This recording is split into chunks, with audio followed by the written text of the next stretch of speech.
qui nous sont fidèles pour chaque semaine, chaque mercredi.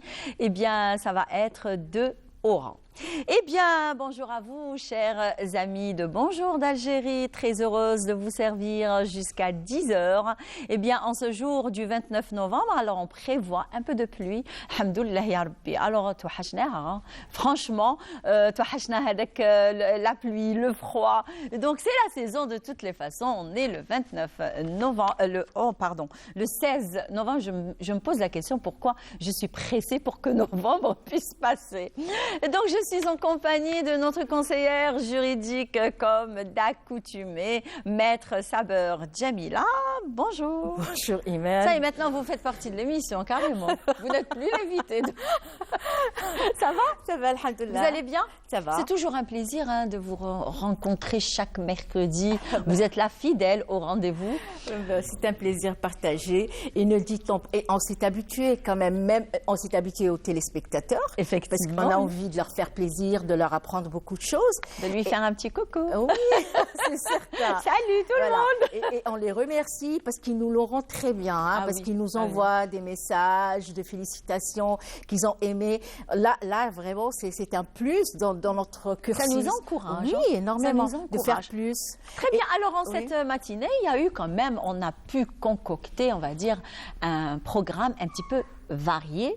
Donc, on va essayer quand même de répondre à l'attente de nos chers amis téléspectateurs. Alors, on va commencer, bien sûr, comme d'accoutumé, avec la rubrique droit, avec notre conseillère juridique et avocate à la Cour d'Oran, Saber Djamila. Alors, il sera question de parler de quel sujet aujourd'hui? De spéculation illicite. C'est un sujet qui a fait un tabac ces derniers temps et pendant l'épidémie du Covid-19. Très bien. Voilà. On y reviendra. On y reviendra dans un petit moment.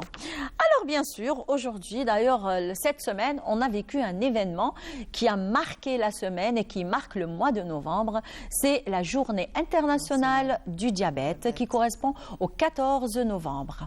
Eh bien aujourd'hui, on va en parler des nouvelles thérapeutiques. On va parler comment diagnostique-t-on cette maladie. Cette maladie. Et surtout que maintenant, ça touche toutes les franges de la société, même les enfants. Même les nouveau-nés, ils naissent avec un diabète et tout ça. Effectivement, voilà. oui. Donc, effectivement, donc on va parler avec des diabétologues et bien sûr le représentant de la DSP parce qu'il y a eu quand même une caravane qui a démarré d'ailleurs le dimanche. Donc on va en savoir un peu plus avec le représentant, Monsieur Youssef Boukhari. Et bien sûr, on ira où? L'artisanat qui fait partie de notre cher et riche patrimoine national. Oui. Voilà. Donc c'est un domaine qui est très varié en matière d'artisanat. Parce que nous, on a plusieurs régions avec différentes cultures, différents modes de bijoux. Ça touche tout, bijoux, art culinaire, habits. C'est quelque chose de très riche et très joli aussi. Effectivement. Alors aujourd'hui, on aura un artisan avec nous, avec le directeur de la Chambre de l'artisanat et des métiers. Eh bien, ils seront là, présents, pour nous parler un petit peu des activités de la Chambre de l'artisanat. On ira au CRASC aujourd'hui. C'est le CRASC qui va venir nous rendre visite aujourd'hui sur le plateau. Il sera question justement du premier salon. D'ailleurs, le premier salon scientifique, des sciences sociales. Ah oui, c'est très... D'ailleurs, la dernière fois, je vous en ai parlé, j'ai dit, les sociologues algériens ne font pas... Ils ont du pain, ils ont un travail, ils ont la matière brute. Il faut qu'ils fassent beaucoup de recherches en matière des fléaux sociaux qu'on vit actuellement.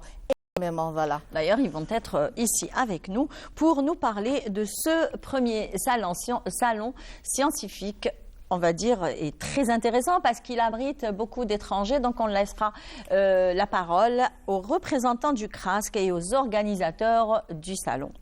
On ira toujours dans les salons. D'ailleurs, cette semaine... Il y a beaucoup de salons. Oui, il y a beaucoup de salons. D'ailleurs, il y a l'annonce du salon Elogia. Et Loja, c'est tout ce qui est décor, nouveau mobilier, la nouvelle tendance. Donc, on va essayer de le couvrir la semaine prochaine et d'avoir des invités.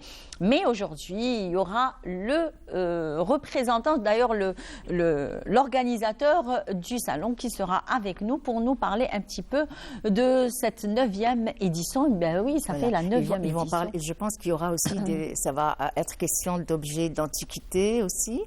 Effectivement, on aura un antiquaire avec nous. Ah, j'adore tout ce qui est On aura ancien. un antiquaire d'ailleurs et qui va nous présenter sa collection de cartes postales, sa collection de timbres, mais aussi exactement, mais aussi sa collection de monnaies.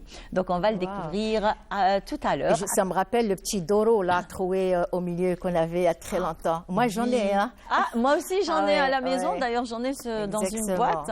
Donc, d'ailleurs, j'ai vu sur les réseaux sociaux qu'ils les vendent très cher. Oui, mais ça coûte moi, j'aimerais bien les garder. Mais voilà, exactement. Moi aussi, j'aimerais bien les garder. Je l'ai trouvé comme ça à la maison, donc on garde ça. Très bien. Alors, on parlera aussi du festival de la gourmandise. On ne peut pas prendre un café sans prendre un petit pain au chocolat, un petit croissant. Alors, pour ceux qui suivent un bon régime, eh bien, c'est une tartine de biscottes, sinon de pain grillé. Alors, tartine pas avec du beurre de préférence. Allégé. Exactement, allégé avec du fromage, on va dire, régime, 0%. Donc, avec une petite confiture fait maison. C'est la saison des fruits. D'ailleurs, une confiture de poire, de pommes. Eh bien, franchement, c'est très bon. Et c'est très diététique quand c'est préparé à la maison. Exactement, avec un peu de miel pur. Alors, je vous ai donné envie. Hein. Je vous ai donné envie de prendre un bon petit-déj. Hein. Et bien sûr, comme on commence en beauté, eh bien, on finira en beauté. Tout à fait. Des notes de musique, il n'y a que demande le peuple. Il n'y a pas plus beau que des mélodies musicales. Eh bien, lorsqu'on parle de musique, on oublie des fois d'évoquer les instruments de musique. Tout à fait. Parce qu'on va recevoir il est connu. Il a fait quand même son parcours. Et c'est un musicien qui maîtrise très très bien, qui manie très très bien, comme de main de maître, le saxophone. Waouh, c'est beau. Ouais, c'est un instrument quand même qui est imposant. Il ressemble un petit peu au violoncelle, par contre. Tout à fait, oui. Voilà. Alors, donc, on a fait un petit peu le tour de notre télématin aujourd'hui. J'espère que vous allez nous accompagner jusqu'à 10h. Et bien, comme d'accoutumé, on commence par une très belle chanson interprétée par Feu Chérigui Abdelkader, Wahran ya Wahran. Et on se retrouve juste après.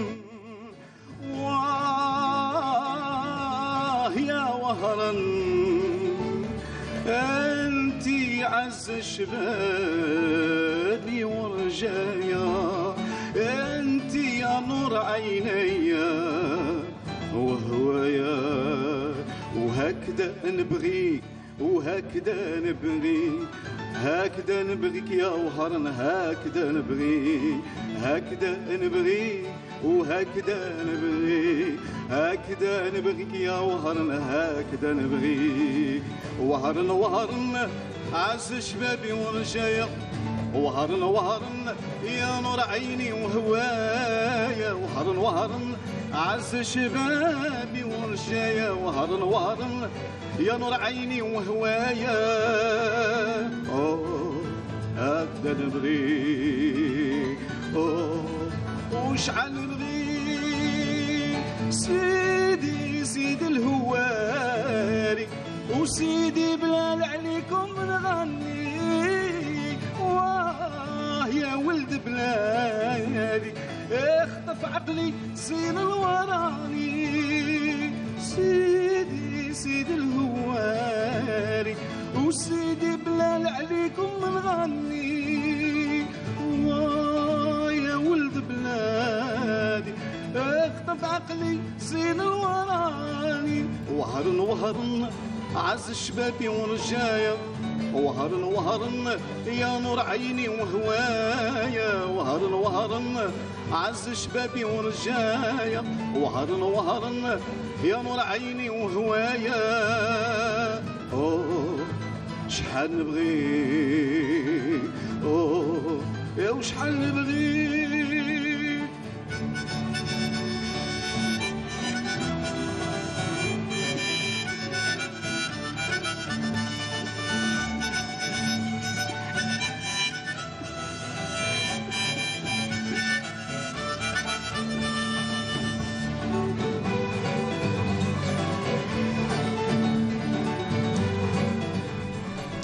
Eh bien, voilà, ça nous a fait quand même remémorer, ça nous a remémoré des moments très nostalgiques avec la belle chanson de Wahran Wahia Wahran. D'ailleurs, à l'époque, tout le monde fredonnait cette chanson de feu Abdelkader Charigui Rabbi Yarhamou. Eh bien, sans plus tarder, puisqu'on va parler de droit en cette matinée, on ouvre notre journée et notre matinale avec le droit et la spéculation illicite. En arabe, al-mudaraba. Je ne me suis pas trompée. Al-ghayr shar'iyya, très bien. Al-ghayr shar'iyya. Mais زدتلكش الغير shar'iyya. Mais déjà, mudaraba, c'est tout, ça veut tout dire. Voilà. Donc, alors, qu'est-ce que la spéculation illicite? Alors, je tiens c'est-à-dire une explication s'impose. C'est-à-dire, moi, ce que j'essaie à donner aux chers téléspectateurs, j'essaie de résumer. Je ne veux pas trop les encombrer avec les articles. Je veux juste leur donner l'essentiel, ce qu'ils vivent dans leur quotidien. Voilà. Donc, la spéculation illicite, c'est un phénomène qu'on a vécu. On l'a toujours vécu en Algérie, mais où il a pris de l'ampleur, c'était pendant la crise sanitaire du Covid-19 et dernièrement avec l'histoire du lait et de l'huile. Eh oui. Voilà, ça fait, et de la margarine aussi. Ouais, mais surtout l'huile et le lait. L'huile, oui. Et le lait, qui sont des produits subventionnés par l'État et qui sont faits et qui sont nécessaires et importants pour le citoyen. Effectivement. Et du jour c'est un au produit de première nécessité. Tout à fait. Donc la spéculation illicite, c'est le stockage ou la rétention des biens ou de la marchandise. Alors, je vais vous dire, du moment que vous êtes en train de me dire de stockage, là, Ouais. vous parlez des commerçants. Tout à fait. Alors, il y a une voisine, je ne vais pas dire son nom, alors elle avait au moins 15 bidons de 5 litres d'huile chez elle. Elle risque gros, hein. Il y aura une Je vous perquisition. Elle les a achetés, elle les a laissés à la maison. Ça, après, ça rentre dans la rationalisation de la culture de la consommation et la rationalisation de la consommation. Ah ben voilà. Voilà. Ça, c'est une culture. Ah oui. Ouais. Donc, c'est le stockage et la rétention des marchandises et afin de des biens et des marchandises, hein, de nécessité aux marchandises afin de perturber le marché. C'est-à-dire l'approvisionnement est très rare en ces matières, en ces marchandises sur le marché. Là, ça devient une spéculation illicite. Donc, ça devient contraire à la loi et surtout que la majorité de cette marchandise est subventionnée par l'État, ce qui est doublement grave. Voilà. Donc, il crée avec ce genre de comportement des commerçants, il crée une pénurie sur le marché national. Exactement. La pénurie, c'est quoi? C'est quand la demande, elle est plus forte que l'offre. Effectivement. Voilà, c'est-à-dire les gens consomment, quand ils veulent acheter, il n'y a rien sur le marché. Il n'y a rien sur l'étalage. Donc, et voilà, c'est une pénurie. Donc, il faut aller chercher, courir derrière les commerçants. On achète 5, 6 jusqu'à 10 bidons. Et les prix qui augmentent aussi. Voilà. Et les prix qui augmentent, justement. D'ailleurs, la bouteille d'huile, normalement, elle coûte dans les 200 et quelques, 300 dinars, c'est ça? Le bidon de 5 litres, normalement, il ne dépasse pas 600 dinars, c'est entre 600 et 650. Il s'est vendu à 1000 et quelques. À 1800 dinars. Voilà, donc c'est grave, là, c'est vraiment, c'est de l'arnaque, c'est de la spéculation illicite, c'est de l'escroquerie, c'est tout. Et on va voir les impacts de la spéculation illicite. Et le problème, c'est qu'il s'est réglé tout seul. Non, Pas tout seul. Ah, Non, d'accord, non, pas non. tout seul. Des instructions Ben du voilà. président de la République. Ah oui. Ah oui, il a été de main ferme. Et encore, il a promulgué la loi en 2021, Ouais. décembre, en plein crise sanitaire. Oui. Vous vous rappelez, là, il n'y avait pas de semoule. Les gens n'arrivaient même pas à avoir un bol de semoule. Oui, et les, oui, et les oui, semi-remorques étaient escortés par la gendarmerie et tout ça. Alors là, c'était en plein Covid, le président de la République, la chapeau, hein, sincèrement. Parce que- c'est vrai. ah oui. Ça, c'est vrai, Déjà, oui. j'ai adoré la loi. Vous allez voir la loi, les condamnations et tout. Alors, 29 décembre 2021, la loi, elle a apparu sur le journal officiel. Ben voilà. Et vous allez voir. Et en plus, il a donné, lors d'un conseil des ministres, il a donné des instructions au ministre de la Justice, encore d'avoir une nouvelle loi, une révision d'une nouvelle loi, un projet de loi nouveau concernant cette spéculation illicite plus répressive. Eh ben voilà. Voilà. Voilà. Alors, à quel moment peut-on parler de spéculation illicite? Voilà, donc du jour au lendemain, on ne retrouve plus les produits dont on a l'habitude. Alors, est-ce que déjà la spéculation illicite concerne uniquement les commerçants, les commerces? Non, même les billets de banque, il y a beaucoup. Voilà. Hein, voilà. Alors, moi, je voulais pas trop étaler, comme je l'ai dit au début de l'émission, pour que les citoyens puissent comprendre. Je veux pas qu'il y ait confusion dans sa tête. Oui. C'est-à-dire les billets de banque, c'est un niveau chouïa. Les Exactement, produits bah oui, même élémentaires et de nécessité aussi. Exactement, c'est ce Voilà. qui nous intéresse tous. De toute façon, à fait. Produits pharmaceutiques aussi. Exactement. Voilà, Oui. les produits pharmaceutiques. Oui. Aussi, il y a eu un gros problème pour les cancéreux, les diabétiques, pour plein de maladies aussi. Donc, on va voir. C'est-à-dire, la spéculation, c'est quand, je l'ai dit, on cache la marchandise. Et les biens, on les cache, on laisse les gens courir derrière pour augmenter les prix. Mon Dieu. Et pour autre chose aussi. Hein. Ouais. Bah, là, c'est carrément, on veut déstabiliser, parce que la spéculation illicite, les impacts de cette méthode peut provoquer des émeutes et qui peut aller jusqu'à une guerre civile. C'est pour ça le président de la République, il a été... Mais actuellement, l'Algérien, il est vraiment conscient de la situation. Tout à Donc, fait. je ne pense pas qu'il ira jusque-là. Mais quand même, parce ça crée quand même, ça déséquilibre effectivement, la société. déjà le moral. Voilà, il y a la cohésion sociale, elle est importante dans un pays.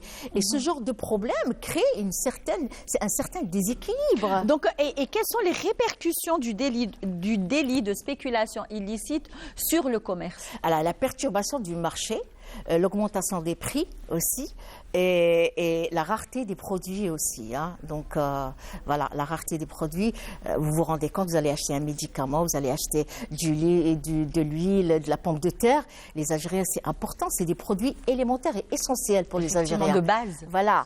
Alors, ils sont aussi importants parce qu'ils consomment ça. Alors, vous ne les trouvez pas.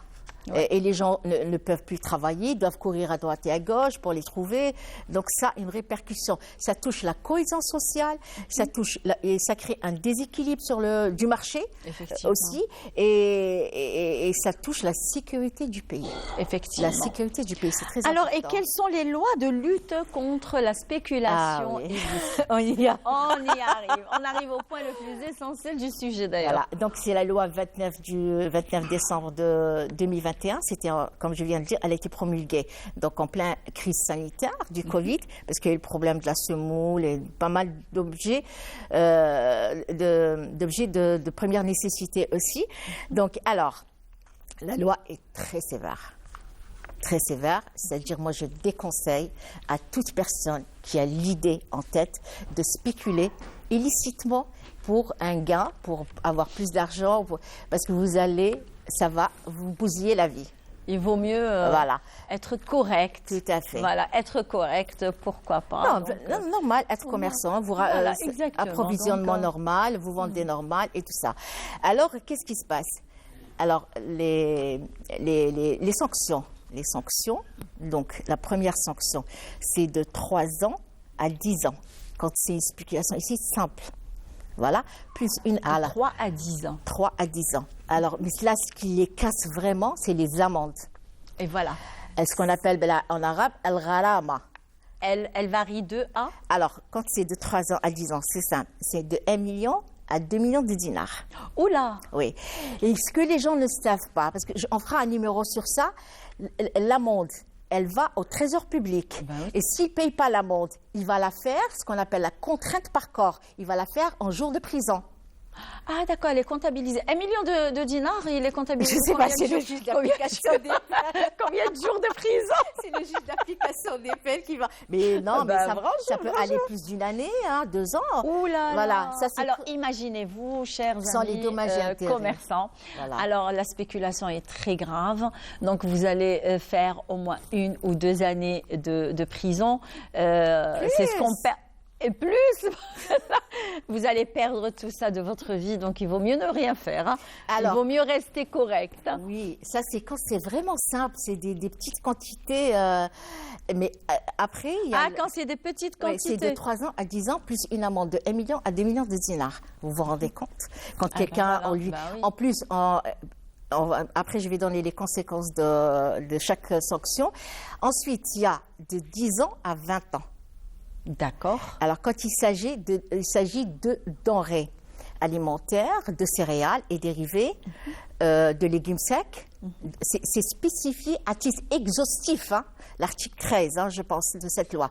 C'est-à-dire, quand on dit à titre exhaustif, بالعربية c'est على سبيل الحصر, c'est-à-dire c'est détaillé, 1, 2, 3, 4, voilà. Mais qui peut justement déposer plainte contre ces personnes? Je viens, je termine d'accord, les sanctions ok. et je reviens. Qui peut, c'est-à-dire déposer plainte. Donc c'est à titre exhaustif, donc c'est les céréales et dérivés, les légumes secs, les légumes, la pomme de terre, le lait, l'huile, le café, les carburants et les produits pharmaceutiques. Très bien. C'est détaillé comme Les ça. conséquences? Ça, c'est de 10 ans à 20 ans. De 10 ans à 20 ans. Alors Bien. là, l'amende, ça varie, ça monte jusqu'à 10 millions de dinars. Eh ben voilà. Voilà. Ensuite, après, ça va aller de 20 ans à 30 ans. Voilà. Quand il s'agit de... Donc, c'est une spéculation sur les denrées que le premier article qu'on vient de citer à titre exhaustif, c'est-à-dire là, c'est de 20 ans à 30 ans. Et vous savez, les condamnations qu'il y a eu dernièrement pour les gens, pour l'huile et le lait, moi je dis au diable l'argent. Exactement, voilà. Au diable l'argent. Donc, quelqu'un, ils l'ont trouvé juste avec 6 fardeaux d'huile, il a eu 12 ans. Pourquoi 6, franchement? Voilà, donc de bidons d'huile comme ça, de 5 litres et tout. Donc là, de 20 ans à 30 ans, c'est quand il s'agit de spéculation de ces denrées qu'on vient de citer. Et l'amende monte jusqu'à de 10 millions de dinars à 20 millions. Ouh là là, c'est Oui, beaucoup, oui. Ensuite, ce qui est plus grave, c'est la perpétuité là. Oui, donc là, c'est la perpétuité. perpétuité. Quand il s'agit c'est-à-dire de spéculation illicite organisée, dont les auteurs sont un groupe organisé. Ah bah là, oui. c'est la perpétuité. Ah bah oui. Voilà. Ah bah oui. Et les conséquences, donc la fermeture du local, donc elle est d'une année, pas plus. Peut-être que le local il est loué, donc la personne doit récupérer son Effectivement, oui, local. elle doit récupérer son local. Donc, les auteurs de ce genre de délits et de crimes sont, donc, ils seront radiés du registre de commerce et de toute activité commerciale. Pas seulement, c'est-à-dire il pourra plus, c'est-à-dire il sera fiché, là, il y aura un fichier national, il pourra plus, c'est-à-dire avoir une activité commerciale.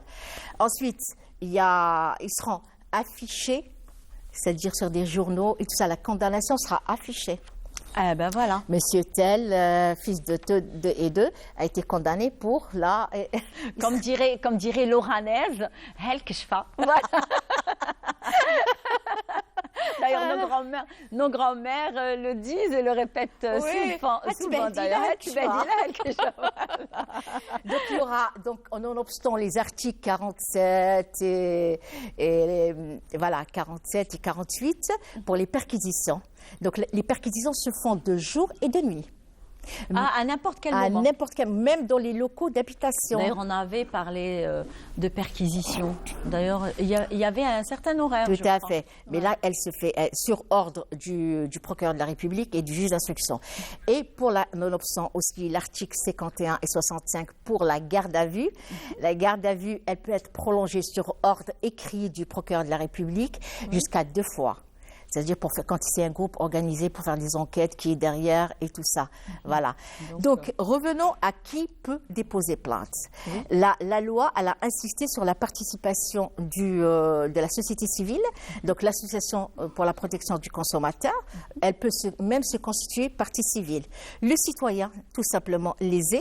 Voilà, et les enquêtes se font généralement. Alors, cette plainte, il la dépose au commissariat. Ah, d'accord. Commissariat. Il appelle l'association des consommateurs, au tribunal, de la protection des la consommateurs. police, il appelle, il y a les numéros, la gendarmerie, il y a plein de numéros. Vous appelez, ils vont tous. Effectivement, il y a des numéros verts Oui, qu'on vous leur utilise donnez- d'ailleurs, ils leur donnent l'adresse. gendarmerie et police. Voilà, l'adresse et tout ça. Donc, ils se déplacent tout de suite Très avec bien. les agents les officiers et agents de la police judiciaire, de la direction du commerce et même du domaine fiscal, de l'administration fiscale aussi. D'accord. Donc, ils se déplacent sur place, ils ont des mandats de perquisition, ils font un constat et tout ça, et ils embattent tout le monde, ils saisissent les objets. Même.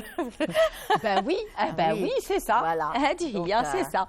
Merci beaucoup, merci Maître à Saber, vous. Jamila. Donc, on se donne rendez-vous la semaine prochaine avec un Inch'Allah. autre sujet, Tout à justement, fait. qui concerne la société, qui nous concerne tous. D'ailleurs, nul n'est à l'abri. Tout à fait. Merci. Alors là, je vais vous emmener avec moi pour suivre une caravane organisée par la Direction de la Santé et de la Population. C'est une caravane pour le dépistage précoce du diabète. Et on se retrouve juste après.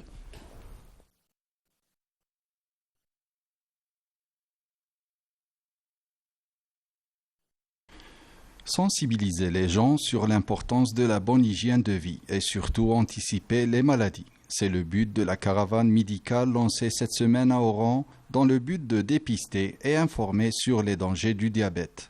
ضروره تاع هاد الحملات اللي نخرجوا منهم الناس اللي ما على بالهمش باللي فيهم مرض السكر.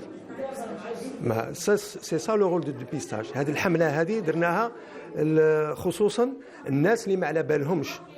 احنا حكمنا ناس ما يهمناش اللي راهم عندهم ديجا مرض السكر. هاد الناس هادو كما نقولوا احنا راهم متبعين، وكاين بعض الناس اللي راهم فيهم مرض السكر وما على بالهمش. وهذه الحمله هذه هي اللي هذا الفائده تاع الحمله هذه. On a فايتين plus de 500 millions de diabétiques dans le monde. وديروا في بالكم باللي il y a 50% de la population mondiale ne se connaît pas diabétique. Donc السكر كما قال لك الاخ كما نقولوا احنا يخدم غير من تحت، il est très silencieux. وعلى بالكم هذه السنوات الاخيره هذو les 20 dernières années السكر انتشر. C'est une progression alarmante.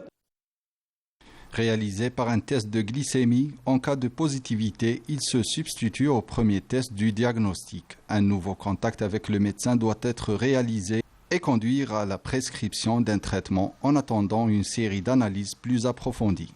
رانا سقسيناها راهي قالت لك بلي تشرب الماء بزاف وطي الماء بزاف. Donc c'est quand même une preuve que un signe important du diabète. Voilà, je refais.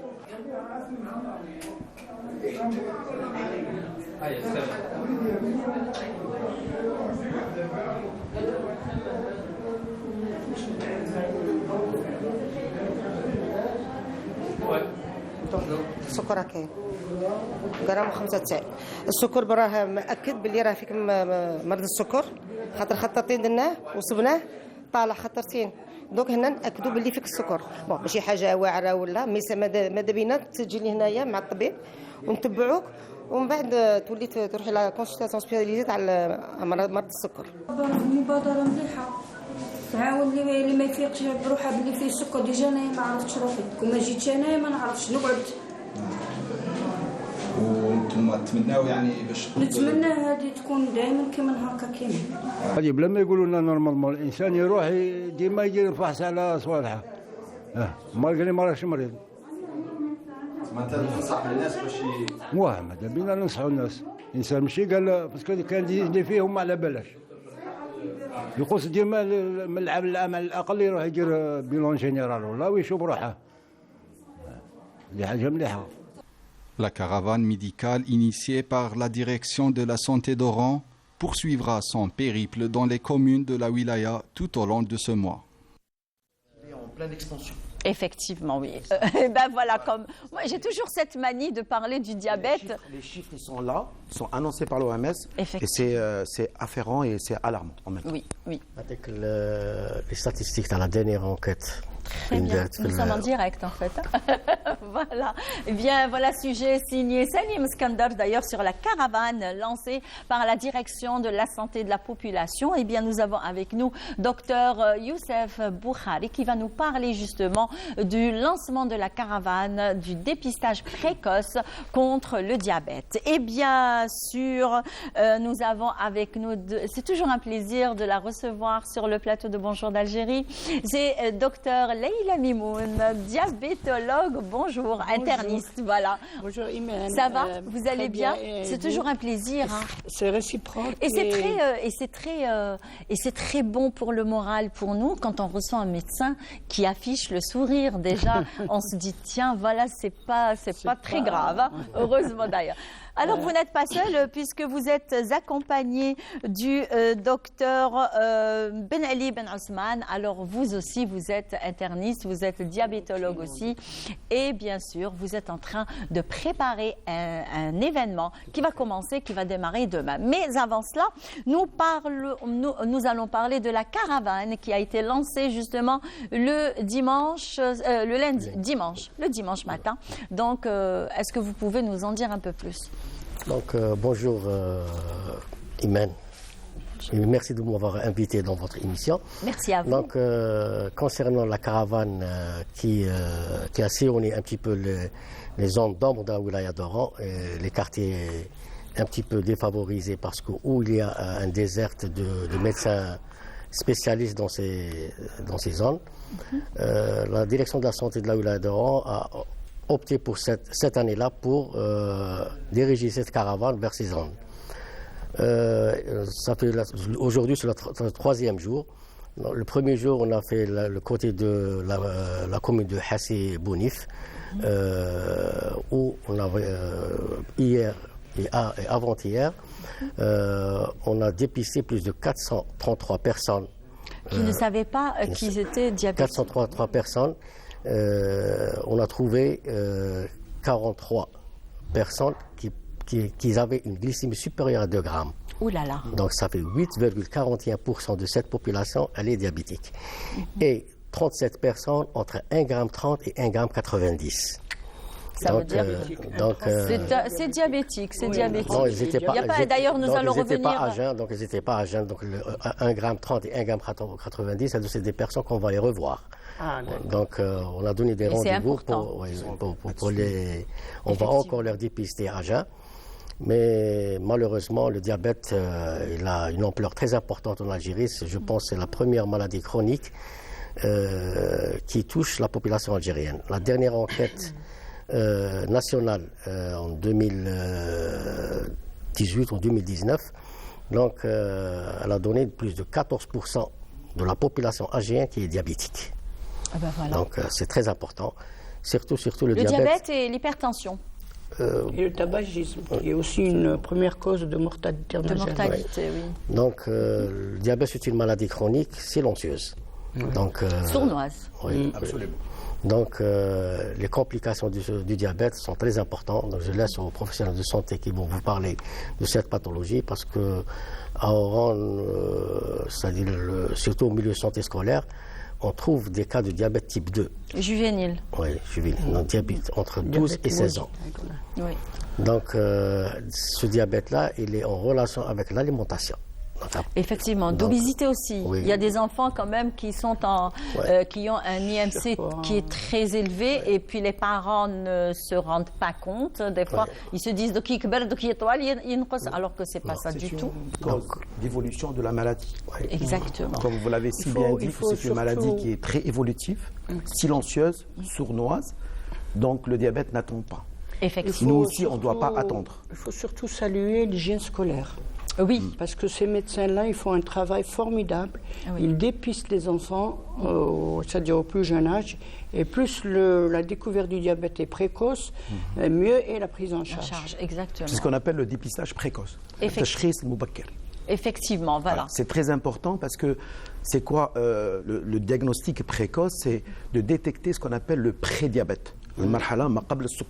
Et ça, ça existe, c'est en expansion. D'ailleurs, j'allais vous poser la question à nos deux médecins, est-ce que c'est juste quand on dit qu'on est dans un état prédiabétique?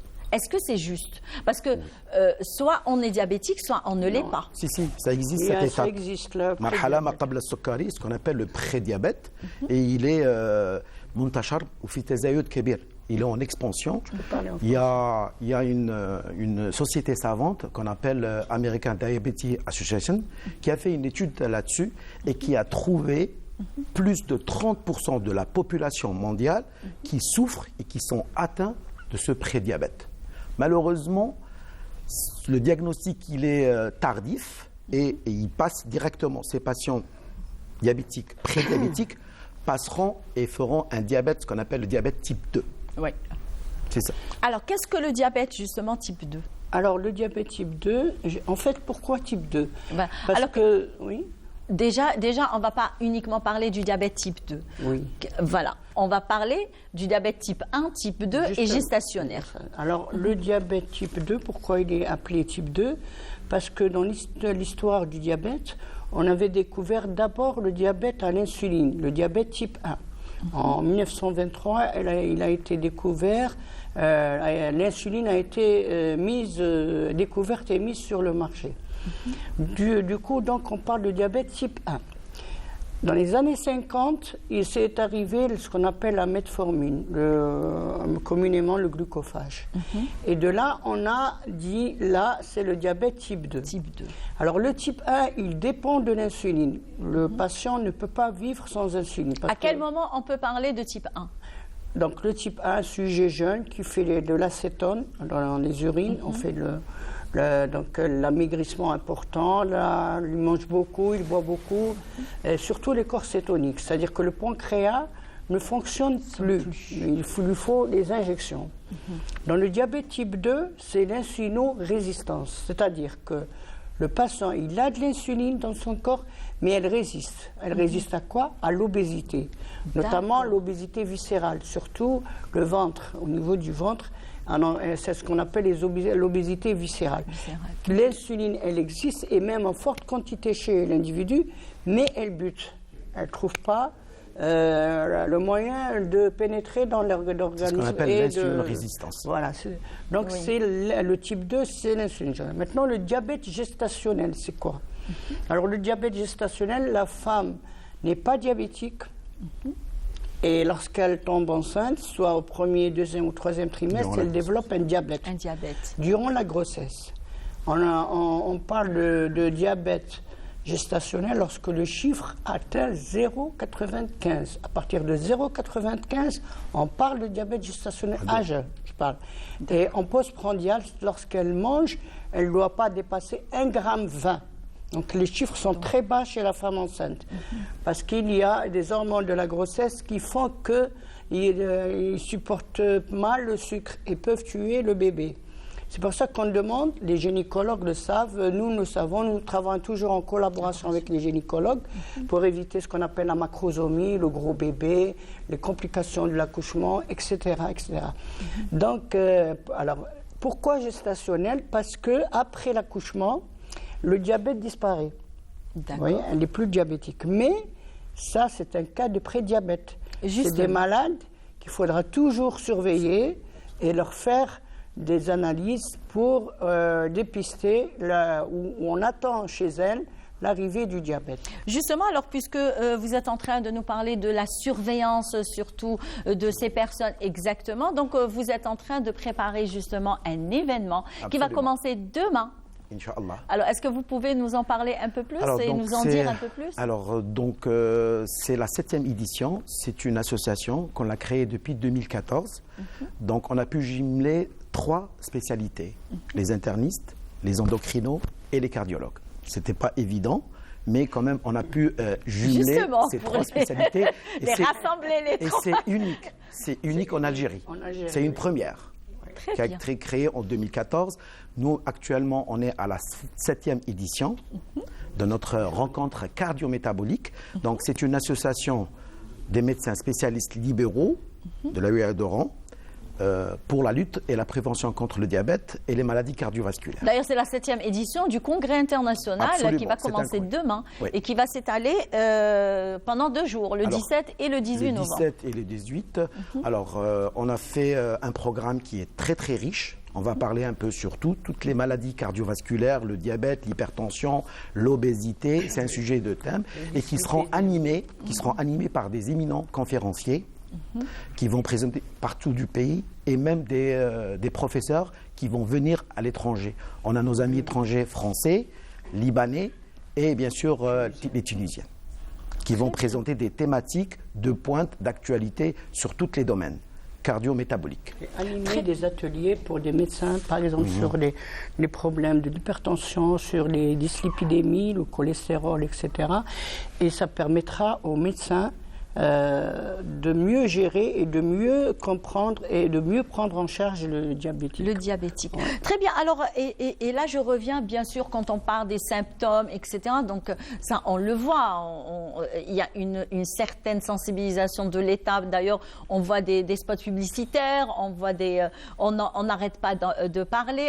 D'ailleurs, à travers les caravanes. Absolument, c'est une bonne chose. Exactement, c'est des campagnes de sensibilisation et de prévention. Voilà. Et de parler aussi, très important, sur les mesures hygiéno-diététiques. Exactement. Parce que les causes de responsabilité de diabète, bien sûr, c'est la manque d'activité physique. Oui. Qui dit manque d'activité physique, donc on devient sédentaire. Donc il y aura une prise de poids. Ah bah oui. Qui dit prise de poids, obésité. Et elle a parlé, Dr Mimoun, sur l'insulinorésistance. Oui. Donc l'insuline, elle est là, mais elle est très mal utilisée. Et elle ne va pas aller aux organes cibles pour faire brûler le taux de sucre, et ce qu'on appelle l'hyperglycémie. Effectivement. Et ça peut atteindre jusqu'à 5 grammes d'ailleurs. Oui. On voit ça. Jusqu'à 12 grammes, ce qu'on appelle le coma hypersmolaire. Mon Dieu. Ouais. Et ça, c'est lié aussi, Tannick, il y a un facteur qui est très très important. Malheureusement, c'est le mode de vie alimentaire. On mange très très mal. Très très mal, exactement. D'ailleurs, la santé est dans nos assiettes, d'ailleurs. Absolument. On avait le régime méditerranéen, c'était l'un des meilleurs régimes au monde. Maintenant, avec la modernisation, avec les fast-food, avec la restauration, on mange très très mal.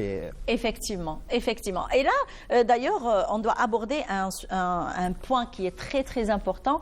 Juste, j'espère que notre script, Ma'amar, va nous rajouter au moins 5 minutes, juste pour parler justement de la nouvelle thérapeutique. Donc, il y a toujours du nouveau dans le diabète, il y a les pompes, il y a les... donc, est-ce qu'on peut en parler là maintenant? Alors, en 2022, nous sommes très en retard par rapport à... On aimerait donner une ordonnance selon les pour le diabétique algérien, une ordonnance selon les recommandations internationales. Et nous sommes quand même bloqués. Nous avons les points liés parce que actuellement, on ne traite plus que la glycémie. On traite le cœur et le rein en même temps, avec un seul médicament. Ah ben oui, parce que le diabète entraîne une insuffisance rénale et cardiaque. Ben oui, des complications cérébrales, des rétinopathies, des néphropathies. Effectivement. Mais concernant les médicaments, nous avons quelques classes thérapeutiques qui existent en Algérie, mais malheureusement, ils ne sont pas remboursés. Alors, on se pose la question. Le patient, il a quand même une carte Chifa. La carte Chifa, ce n'est pas gratuit, c'est un prélèvement sur salaire. Et donc, le diabétique doit, et on aimerait, et c'est impératif qu'il soit traité selon les normes internationales.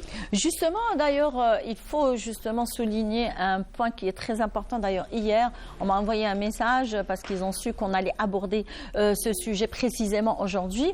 Donc, il y a des diabétiques comme ça qui n'ont pas les moyens, les bandelettes coûtent cher, etc.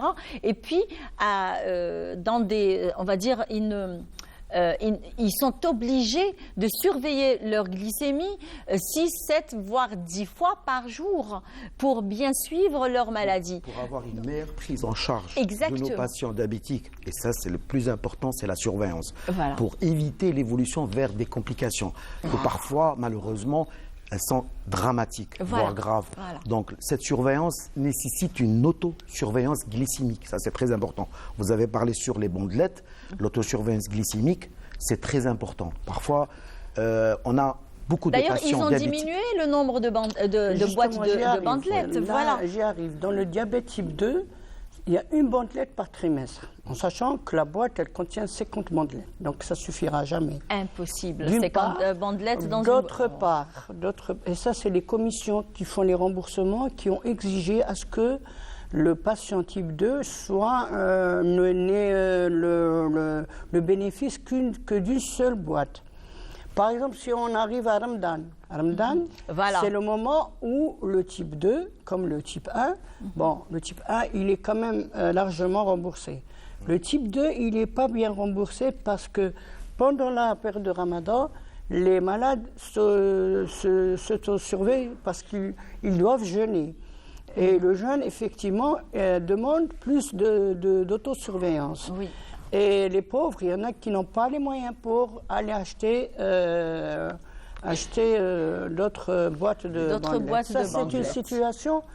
La situation deuxième, c'est quand un patient il a une infection quelque part, il doit bénéficier de l'autosurveillance. Donc, on est quand même, il faut remettre en question revoir cette question. C'est surtout les remboursements et que les caisses sociales soient vigilantes et voilà, aux côtés du patient. Exactement. Il faut signaler aussi que c'est des patients qui sont stressés. Ah oui. Et s'ils sont munis des bandelettes, ils vont faire 3, 4, 5. Ce n'est pas nécessaire. Oui. On leur donne ce qu'on appelle une autosurveillance structurée, de faire 4 tests par semaine et d'essayer d'adapter le traitement en fonction de ses glycémies. C'est ce qu'on appelle optimisation d'un traitement par les comprimés, parce qu'on parle du diabète type 2.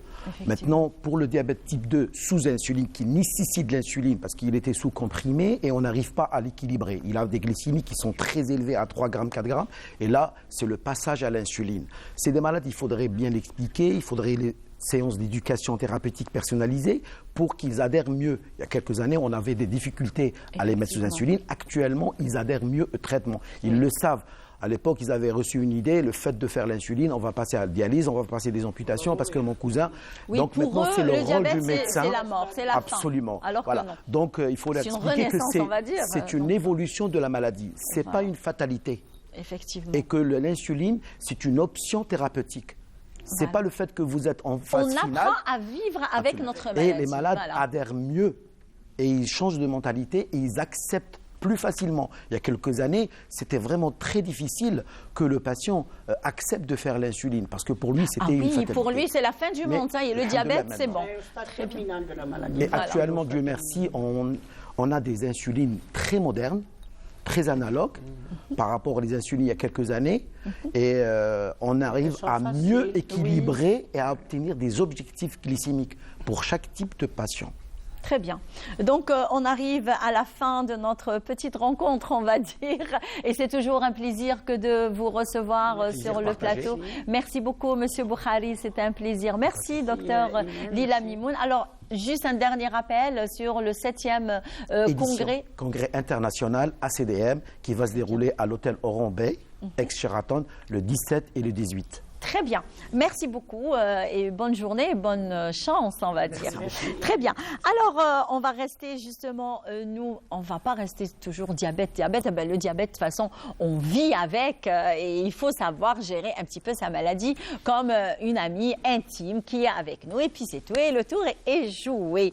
Eh bien, on va partir vers un portrait d'un artisan, c'est Ami Mohamed. Et on se retrouve juste après avec le directeur de la Chambre de l'artisanat et un artisan que vous allez découvrir avec nous à travers notre émission Bonjour d'Algérie.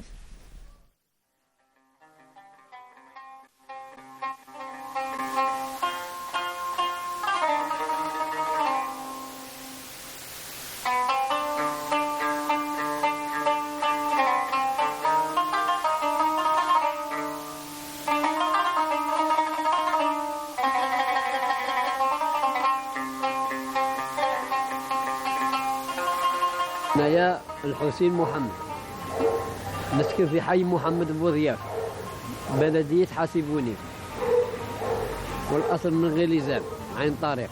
الحرفة هذه ملي كنت صغير مولا 15 عام كان بويا يخدم هذا الخدمة، هي نسميه كيما هكا ونبدا نديرو الدون كيما هكا ونخدم نواسي كيما هو حتى وليت نخدمها، باقي من ثم نخدمها دائما.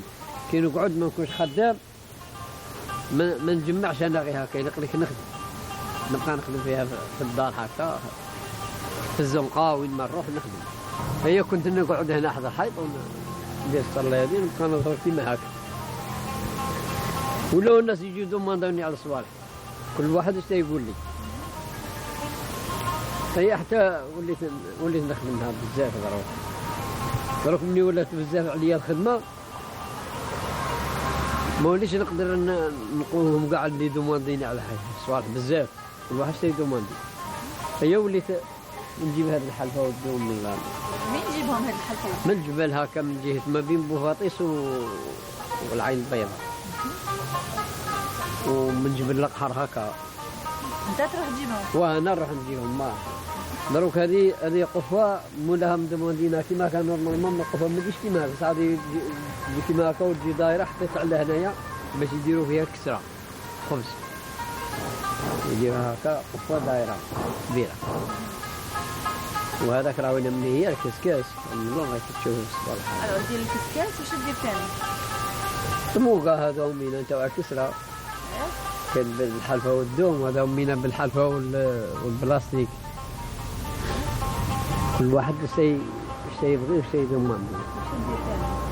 خدم الصلاية نتاع اللي صلوا عليها مزيان. تفال كبير هذاك تاع اللي كانوا يخدموا بكري فيه، دروك كاينهم يديروا فيه الصوالح العام هذوك الصوالح الحوانيت والميدونات هذوك منا كاع ساكي تاع الطعام. كيما السعبه هذه نلحق فيها يومين باه نكملها، خاطر غير عاد نخدمها كاع نهاره الصباح الليل ولا فيها، هذا فيها نهارها.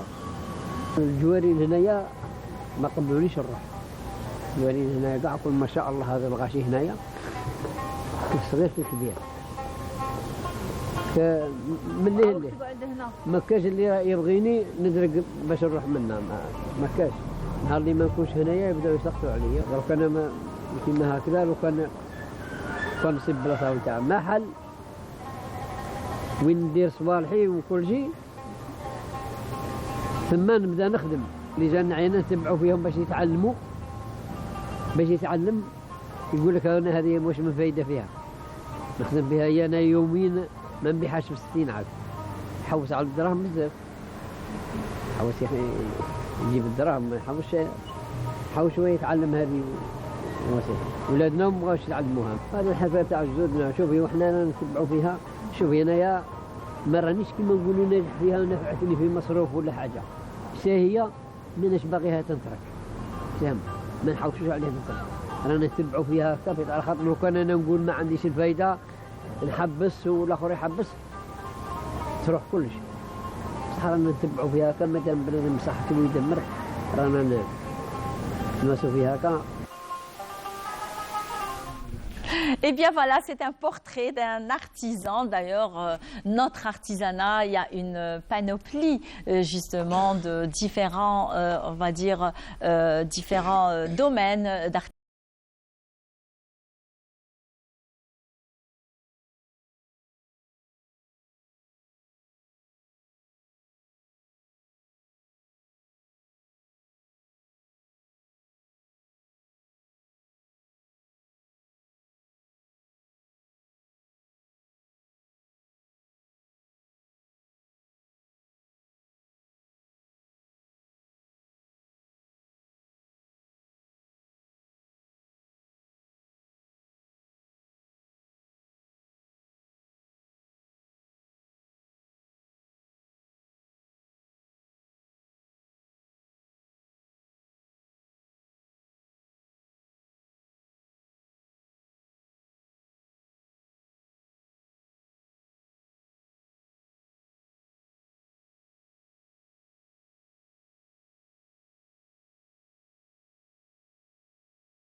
Eh bien, je disais à mon invité, d'ailleurs c'était lui qui m'avait dit souvenir, souvenir, ça nous rappelle beaucoup de choses. Et là, je lui ai dit, c'est une production de la station régionale d'Oran. D'ailleurs, et on fait un petit clin d'œil à notre réalisateur et ami, formateur Babi. Donc, on dit bonjour et salut et longue vie à toi, Babi, si tu nous regardes de bon matin. Mais je sais que tu nous suis souvent, d'ailleurs. Et là, nous allons parler du premier salon des sciences sociales à Oran, que ça se passe, et au CRASC plus précisément, le 19, le 20 et le 21 novembre. Donc c'est un grand événement puisque c'est une première. Alors pour en parler, nous avons avec nous M. Karim Ouaras. Alors vous êtes membre du conseil scientifique. Ça va? C'est toujours un plaisir de partager avec vous le plateau. D'être là parmi vous. Donc je vous remercie de l'invitation.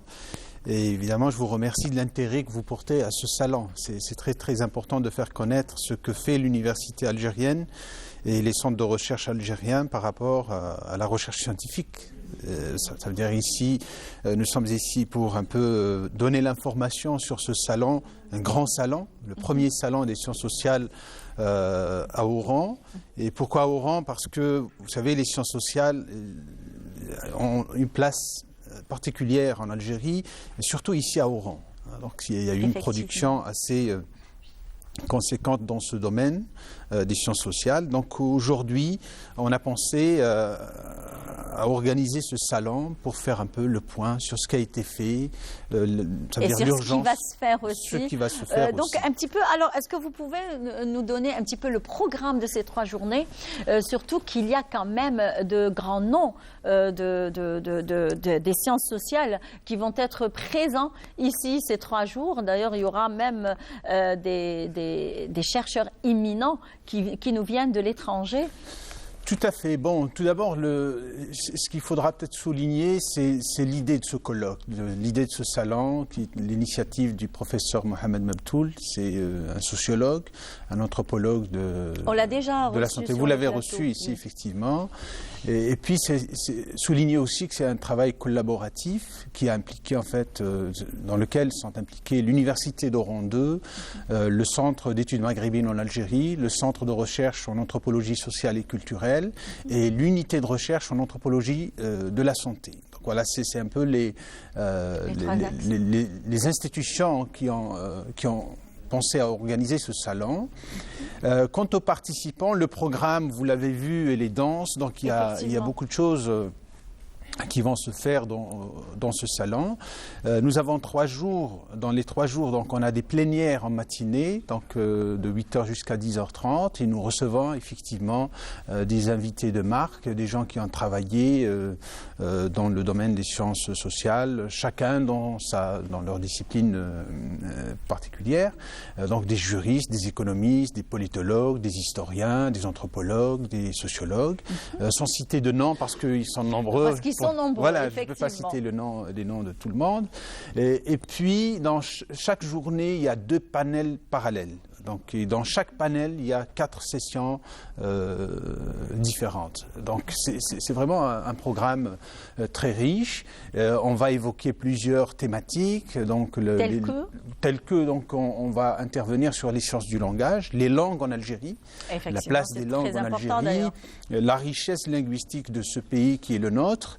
On va intervenir sur les rapports entre voilà, donc la santé en Algérie aussi. On va intervenir sur des thématiques de santé et société en Algérie, sur le discours, sur l'économie. Il y a plusieurs thématiques qui vont être au programme. Et aussi, pour en parler, nous recevons des invités de plusieurs pays. Alors nous avons évidemment toutes les universités algériennes sont représentées, l'université d'Oran, Tlemcen, Tizi Ouzou, Tamanrasset, Blida, Constantine, Skikda. Donc c'est vraiment un moment de rencontre et un moment d'échange. Ça va être d'ailleurs un carrefour de rencontres rencontre vraiment intellectuelle d'ailleurs et linguistique, si j'ose dire. Tout à fait. Et évidemment, nous recevons des invités qui nous viennent de l'étranger, des Tunisiens, des Français, des Américains, des Camerounais. Donc c'est vraiment un moment de rencontre et d'échange. Et on en a besoin parce que effectivement, pour savoir ce qui se passe à l'extérieur de l'Algérie. Exactement. Et vous savez, l'Algérie, je ne vous apprends rien si je vous dis que ça a toujours été une terre de rencontre et d'échange. Effectivement. Vous voyez, donc nous sommes là pour perpétuer. Elle a toujours abrité d'ailleurs de grandes rencontres. Tout à fait, dans toute discipline confondue, pas seulement dans les sciences sociales. Les sciences sociales, c'est un champ de recherche qui a quand même une importance capitale. Effectivement, d'ailleurs, même vous allez communiquer. Tout à fait. Moi, je suis là donc, en ma qualité de responsable d'un centre de recherche, conseiller scientifique, membre du conseil scientifique, et je suis communicant et j'interviens sur les questions de la langue, des langues en Algérie. Un tout petit topo pour avoir un petit peu une petite idée de ce qui va se passer vous concernant d'ailleurs. Voilà, Karim Ouaraz, d'ailleurs, c'est un nom je vais intervenir un peu sur le paradigme critique dans les sciences du langage. Ça veut dire comment on va approcher les faits de langue. Ça veut dire la langue, c'est une pratique sociale. Ce n'est pas la langue, ce n'est pas une structure. Traditionnellement, c'est considéré comme une structure, un système, mais c'est une pratique sociale, et c'est une pratique sociale complexe. Donc on va essayer on va dire, de pénétrer un peu cette complexité, voir comment les langues fonctionnent, comment les langues se parlent, comment elles se rencontrent, comment on peut se comprendre d'ailleurs. Exactement. Oui. Et nous, je pense en Algérie, on est bien placés pour parler de ces choses. Donc le terrain, il est très riche. Nous avons plusieurs langues en Algérie, et il y a du travail dans ce domaine. Donc on a beaucoup de doctorants qui travaillent sur ces questions. Très bien. Alors le salon est là. Il va commencer justement le 19, le 20 et qui va durer 3 jours durant. Alors le 19, le 20 et le 21. Donc quel est le but justement de la tenue de cette première édition du Salon des sciences sociales ? Alors ce salon, il répond à 3 objectifs essentiels. Le premier objectif, c'est rappeler et revisiter et dire et faire connaître l'importance des sciences sociales dans la compréhension et l'explication des faits sociaux. C'est-à-dire les sciences sociales, ça veut dire fonctionnent, opèrent comme un minaret. Dans une nation, les sciences sociales sont importantes dans tous les pays du monde. Et donc c'est les sciences sociales qui peuvent éclairer sur les faits sociaux, les problématiques sociales, les phénomènes sociaux. On ne peut pas les approcher autrement que par le regard des sciences sociales. Ça, c'est le premier objectif, rappeler l'importance des sciences sociales. Un deuxième objectif, vous savez, dans les sciences sociales, peut-être il faudra le définir, ce champ. Il y a la sociologie, évidemment, il y a l'anthropologie, il y a l'économie, la philosophie, la linguistique, la sociolinguistique, il y a l'économie aussi, je l'avais dit. Ce salon, il se propose de réunir toutes ces disciplines pour les faire converser. Voilà. On a besoin de se parler. On a besoin de se parler dans nos disciplines, de s'écouter et de se parler et de débattre. Et donc, toutes ces sciences, toutes ces disciplines, chacune dans leur terrain, évoluent, produisent du savoir, mais parfois, vous savez, on ne se connaît pas. On apprend à se connaître. Et des rencontres de cette nature, comme le salon, le colloque, donc on va rencontrer des chercheurs qui nous viennent d'ailleurs et on va exposer nos travaux, on va dire nos terrains, on va dire comment on approche ces terrains et on va apprendre d'eux comme ils vont apprendre de nous. Donc ça, c'est le deuxième objectif. Le troisième objectif, c'est aussi d'impulser cette envie d'aller voir ce qui se passe dans les sciences sociales. Parce que traditionnellement, on considère les sciences sociales comme des sciences molles. Effectivement. Alors qu'il n'y a pas de sciences molles, il n'y a que de la science dure. C'est des sciences dures aussi. Donc, et attirer l'attention des jeunes étudiants, des étudiants et des lycéens aussi, parce que c'est une rencontre qui va se faire dans une atmosphère pédagogique et didactique. C'est pour un peu attirer les lycéens vers ces disciplines. Très bien. Merci beaucoup, Monsieur Karim Ouaras. C'est un plaisir que de vous retrouver sur ce même plateau. Et, et comme on dit, bon vent pour le premier salon des sciences sociales. Donc, et là, je vous emmène avec moi d'ailleurs pour découvrir le premier salon de la collection. Alors, sujet signé Sofiane Moqnin et lecture Salim Skandar. Et on se retrouve juste après. Le timbre postal, une œuvre artistique hautement colorée qui exprime l'histoire nationale, l'étendue géographique, les monuments architecturaux et la richesse du patrimoine vestimentaire du pays. À Oran, plus de 20 exposants se sont réunis, venus des 4 coins du pays, pour exposer leur collection de timbres. كان عندها تاريخ وهذا التاريخ غادي نوروه للناس باش ما يكونش انقطاع بين حنايا هاو الجمع نجمو نقولوا بريس بروفينس والاطفال ونظن راهم جايين اليوم وغدوه وما غد باش نساهموهم ونعاونوهم ونوروا لهم كيفاش يديروا وان شاء الله تكون استمراريه بين القدامى والجدد. تستهويني البطاقة البريدية أكثر، نجدها معبرة أكثر، لأن الطابع البريدي خصوصا للأطفال الصغار، البطاقة البريدية تستهويهم كما نقولوا باللغة الفرنسية تعطيريهم وتعبر أكثر. الهدف من هذه المشاركة أيضا هو إبراز قيمة ومكانة التراث الثقافي المادي واللامادي لدى المجتمع الجزائري والترويج له كقيمة اقتصادية خاصة من الجانب السياحي. Organisée par l'Union nationale algérienne, cette exposition a pour but de mettre en exergue l'envergure de la diversité et la richesse de la culture algérienne. احنا حفاظا على الذاكره والموروث الثقافي يعني الوطني والمحلي كنا الحمد لله كنا سباقين باش ننظموا اول طبعه من نوعها بولايه وهران. من خلال هذا المعرض كان عندنا هدف ونعرفوا بالثقافه يعني والموروث المادي واللامادي يعني تاع الجزائر. La nature, l'histoire, la mémoire, tous sont sujets exprimés dans ces timbres qui attendent le public oranais durant toute cette semaine à la Maison de la Culture Brahim Zeddour. Eh bien, quand on parle de collection, c'est qu'on est tous contents d'avoir des invités qui nous ramènent plein de choses, d'ailleurs venues, on va dire, du passé et qui font l'histoire de notre belle ville et notre Algérie. Eh bien, puisque nous allons parler du salon de la collection, alors avec, bien sûr, un représentant de la direction de la culture. C'est toujours un plaisir, hein, Monsieur Mkhissi Nouri. Ça va? Ça va, vous allez bien? Très bien, merci. C'est toujours un plaisir que de retrouver la direction de la culture ici présente au Bonjour d'Algérie. Alors, vous n'êtes pas seul puisque vous êtes accompagné de Monsieur Saïd Ouered. Alors, vous allez le découvrir à travers notre émission, à travers notre direct. Vous allez découvrir alors une personne qui s'intéresse, on va dire, à tout le passé de l'Algérie en général. Bonjour. Bonjour. Ça va? Vous allez bien? Très bien, merci. D'ailleurs, il faudrait que je souligne que vous êtes antiquaire à la base, oui, mais aussi un fervent collectionneur de plein de choses d'ailleurs. On va le découvrir dans un petit moment. Et bien sûr, nous allons parler du salon Elogia et Home Design, alors qui va commencer la semaine prochaine avec M. Akram Sidi Khalef. Bonjour. Bonjour. Merci d'avoir accepté notre invitation. C'est toujours un plaisir. D'ailleurs, on vous a accompagné pendant toutes les éditions passées du salon. Alors, Elogia, 9e édition. Ouais. Donc, on en parlera dans un petit moment. Alors, je commence avec vous, Monsieur Nouri Mkhissi. Alors, parlez-nous un petit peu de cette première fois de créer un salon de... C'est un salon, voilà. Oui, c'est un salon de la collection. De la collection, le salon existe à travers plusieurs wilayas. Il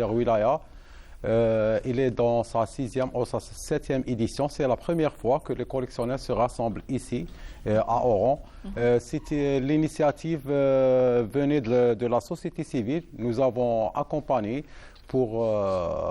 parce que c'était autour du timbre, autour de la carte postale, autour des billets de banque, des pièces de monnaie. Et c'est des choses qui aident à promouvoir la culture. Le timbre en lui-même, c'est une pièce de collection, c'est une pièce d'art.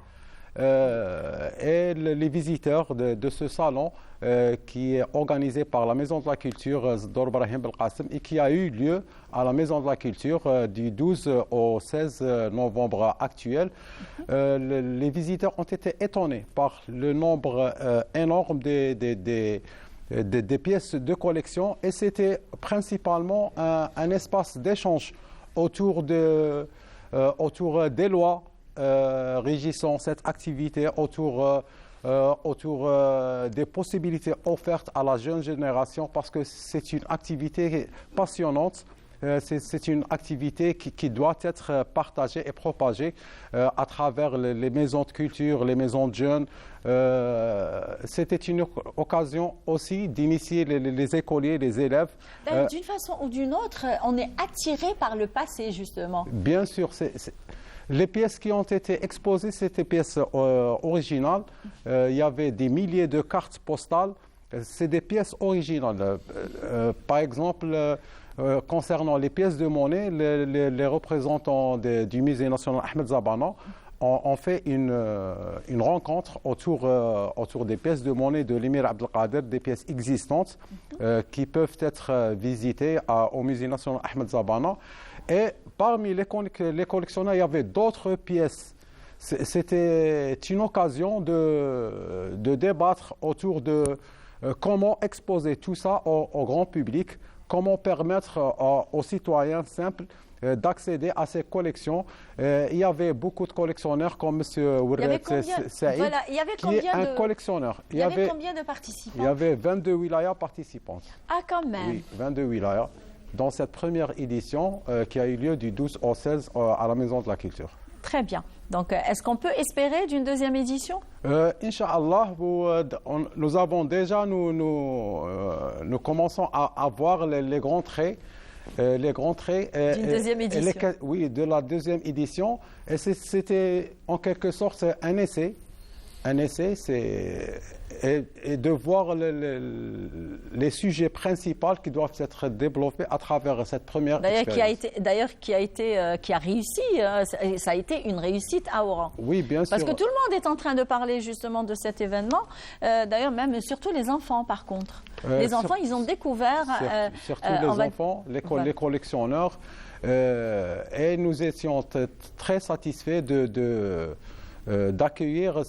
La majorité des collectionneurs, c'est des passionnés, c'est des gens qui aiment la culture, qui aiment ce qu'ils font. C'est une passion.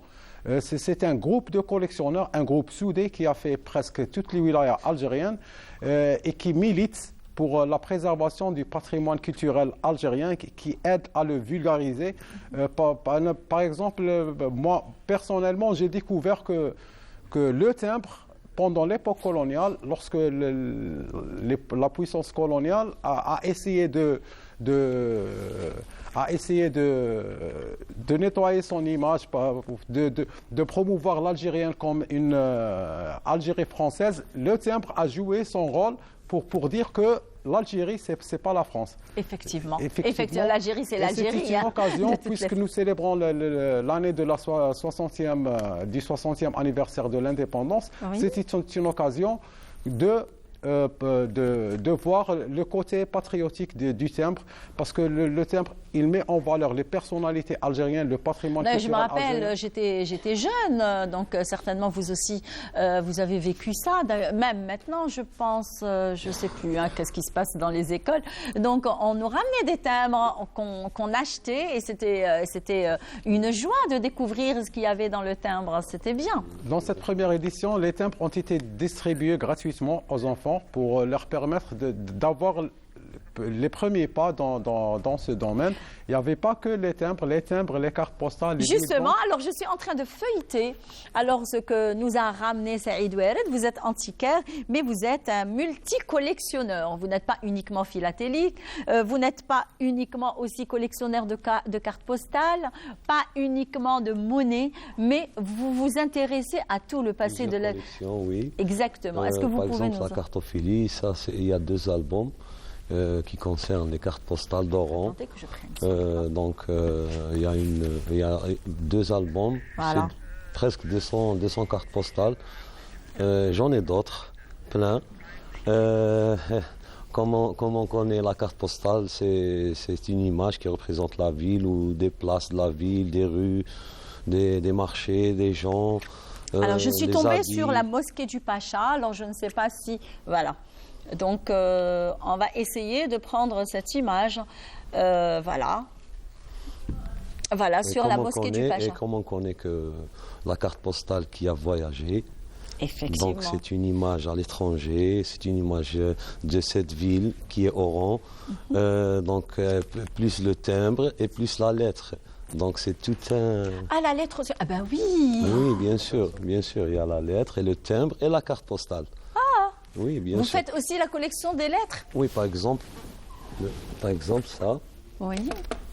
Ça, c'est des lettres de qui? Vers qui? C'est des lettres de premier jour. Édition du premier jour. Par exemple, regarde. Ah, c'est tous les timbres, lettres du premier jour. Émission du premier jour. D'accord. Donc le timbre qui range le timbre, il déroule une lettre. Sur l'enveloppe. Ouais, mais monsieur Warid, d'où vous vient cette passion? Wallahi, c'est depuis mon enfance, c'est mes parents, c'est mes grands-parents, c'est mon entourage. Et puis maintenant, c'est l'entourage près, c'est ma femme aussi qui m'aide. D'ailleurs, je la remercie pour ça, parce que ça prend beaucoup de temps. Effectivement, ça prend beaucoup de temps. Et des fois, beaucoup. Parce qu'en Chine, on et cherche. Oui, vous traversez un petit peu les grands pays pour ramener un petit peu des raretés. De part et d'autre, donc des fois on passe des nuits rien que pour des petites collections. Mais quand même, c'est un fruit pour moi. Pour moi, c'est un gain. Parce que c'est l'histoire, parce que c'est l'Algérie, parce que c'est un patrimoine qu'on doit partager. Oui, on doit partager et transmettre justement aux enfants. Oui, par exemple, dans le salon hier, moi personnellement, j'ai distribué des lettres d'émission à les enfants gratuitement pour les encourager à la collection. À la collection. Donc, pour moi, c'est un plaisir. Et Inch'Allah, il y a une continuité. On a parlé de la carte postale et le timbre. Il y a aussi les numismatiques, la monnaie, la monnaie algérienne surtout. Très la bien. Monnaie algérienne, donc qui m'a peut-être la monnaie algérienne. Est-ce que vous pouvez nous montrer? Oui. Voilà. Mais 64, il y a plein beaucoup, de monnaies qui sont. Il y a beaucoup, on ne peut pas vraiment voir. Oui.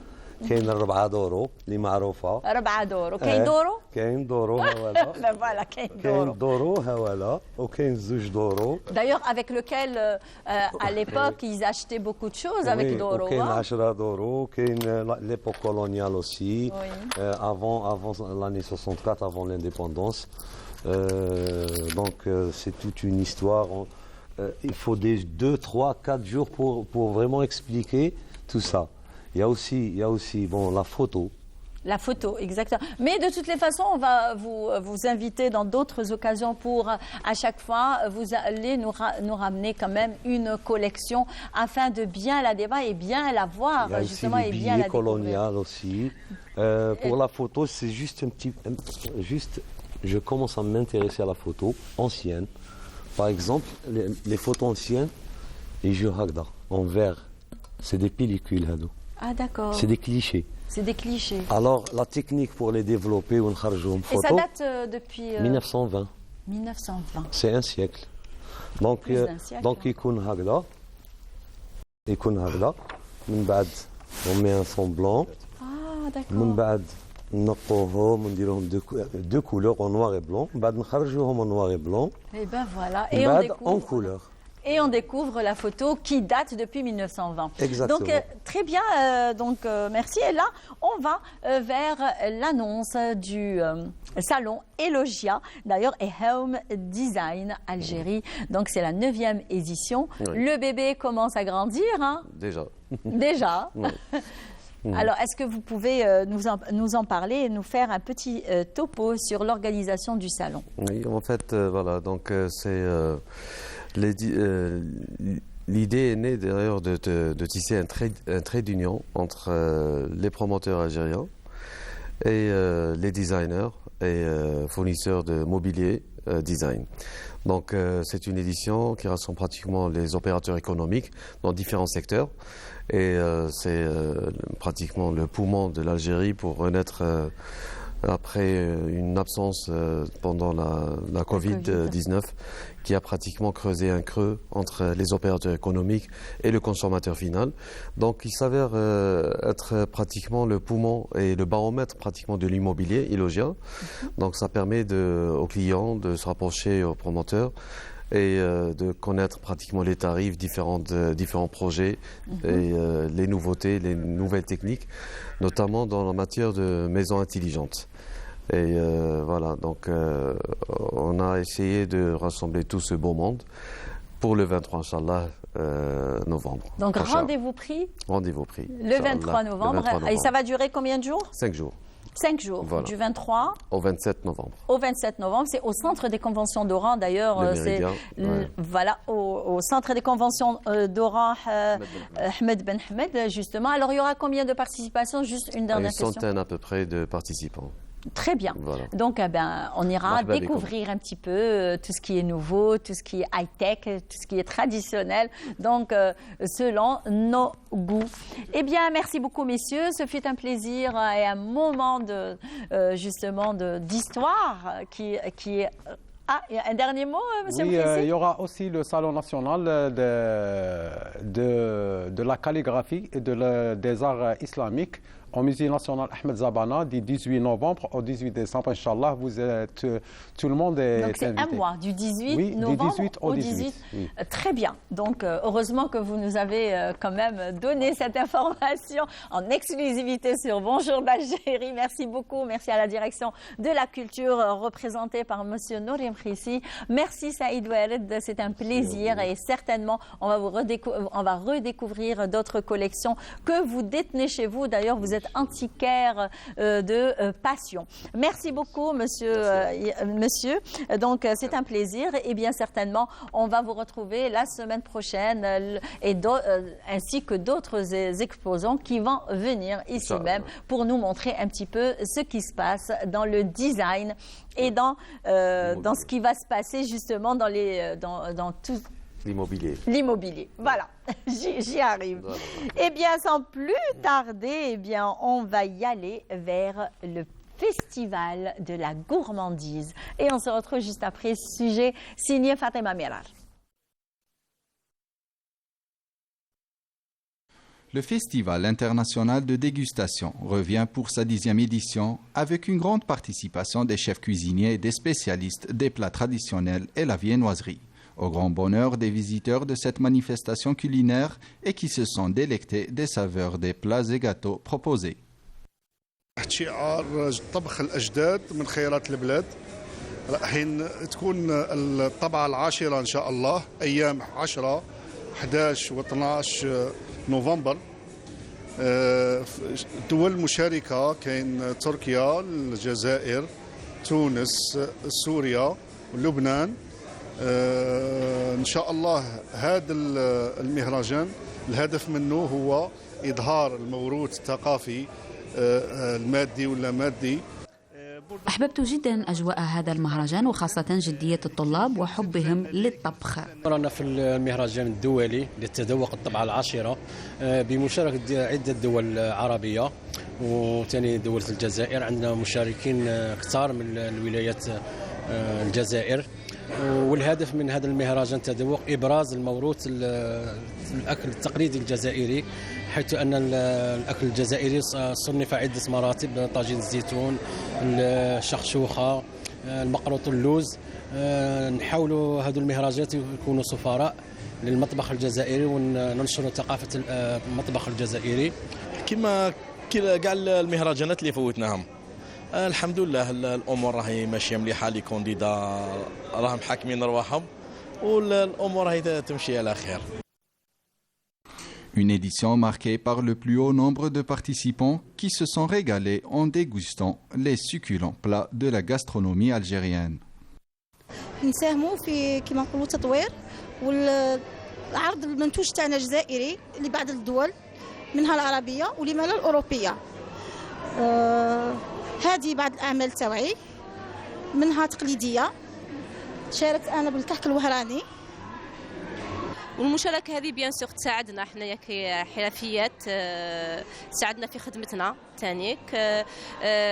بون تبين الحرفي، تبين له المواهب تاعو، تبين له الخدمه تاعو. يعتبر مهرجان جيد وقيم لانه يقدم ويوصل المعلومات المفيده الى العالم العربي والعالم بأجمعه. هنا المتسابقين أو اللي راهم مشاركين في هذا المعرض يقدموا الوصفات الوهرانية يعني الأصيلة، وربما هناك وصفات قد اندثرت أو نسيت تماما من التراث الوطني.